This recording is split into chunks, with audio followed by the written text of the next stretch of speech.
Сәлеметсіңдер ме балалар? Математика 1 сынып 16 сабақ. 16 сабақ бізде балалар 8 саны және цифры дейді. 8 санымен және цифрымен танысамыз балалар. Бірінші тапсырма сурет бойынша неше, реті бойынша нешінші сөздермен сұрақ құрастыр дейді. Балалар, енді суретке қарап отырып сұрақтар құрастырамыз. Үстелде неше тарелка бар? 8 тарелка бар. Екінші, үстелде неше қасық бар? Яғни неше сөзін пайдаланып жатырмыз балалар? Неше қасық бар үстелде? 6 қасық бар.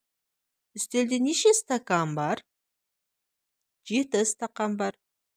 Енді балалар, неше сөзіне осылай құрадық, енді нешіншісіне қараймыз. Суретте алма нешінші тұр? Жоғарыдағы суреттерді қараймыз. Алма нешінші тұр балалар? Бірінші тұр. Екінші, суретте қызанақ нешінші тұр? Суретте қызанақ 5-ші тұр. Суретте сәбіз нешінші тұр? 7-ші тұр. Осылай балалар өздерін құрастыруыңа болады. Немесе суретте алмұрт нешінші тұр? Немесе суретте банан нешінші тұр? Қарбыз нешінші тұр? Осылай сұрақтарды құрастырып, дәптерлеріңе жазасыңдар балалар. Екінші тапсырма. Әртүрлі суретке сәйкес сандардың қосындысын немесе айырмасын таңда, есепте дейді балалар. Ал суретке қарап отырып біздер жазамыз. Теріп жазамыз, өйткені мына жерде бізде берілген ғой.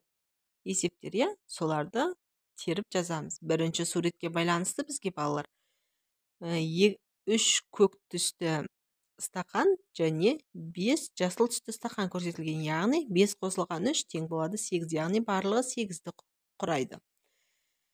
Және айырмасы бар екен бізде, осыған ғана тиісті есептері осылар екен. 8 азайтылған 3 тең болады 5, 8 азайтылған 5 тең болады 3, және 3 қосылған 5 тең болады 8. Енді екінші суретке байланысты қараймыз. 6 қызыл түсті тарелке, 2 көк түсті тарелке.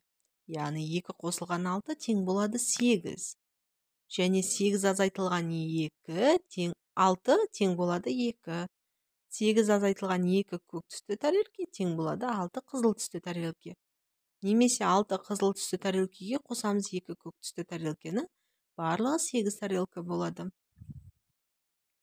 Үшіншісі 4 қасық және 4 шанышқы. 4 қосылған 4 тең болады 8. Және 8 азайтылған 4 тең болады 4. Балалар, түсінікті болды ма? Біздер әр суретке сәйкес сандардың қосындысы мен айырмасын таңдап бөлек-бөлек жазып алдық. Сендер де дәптерлеріңе дәл солай жазсаңдар болады балалар. Үшінші тапсырма салыстыр дейді балалар. Ал енді салыстырайық. Бізде 6 қасық беріліпті, 3 стакан беріліпті. 6 артық 3-тен деп салыстырамыз. Және 3 тарелке беріліпті, 4 пиала беріліпті. 3 кем 4-тен деп жазамыз. Және 3 стакан мен 3 тарелканы салыстырайық. Ол екеуі 3-те 3 тең болады. Жарайсыңдар балалар. Төртінші тапсырма тізбек бойынша есепте дейді балалар. Ал балалар, кім жүйрік екен көрейік. Енді тізбек бойынша бірінші амал 3 қосылған 1. 4 болады. Енді сол 4-тен азайтамыз 1-ді. 3 болады. 3-ке қосамыз 2-ні 5 болады. Және соңғы амал 5-ке қосамыз 1-ді 6 болады балалар. Яғни сендер осылай сызып жазсаңдар да болады. Осы дөңгелектің ішіне жазып шықсаңдар да болады. Ең соңғысы, бірінші есептің ең соңғысы жауабы 6 шықты балалар. Екіншісіне қараймыз.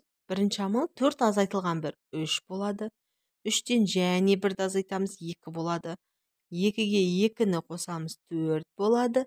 4-ке 1-ді қосамыз 5 болады. 5-тен 2-ні азайтамыз 3 болады балалар.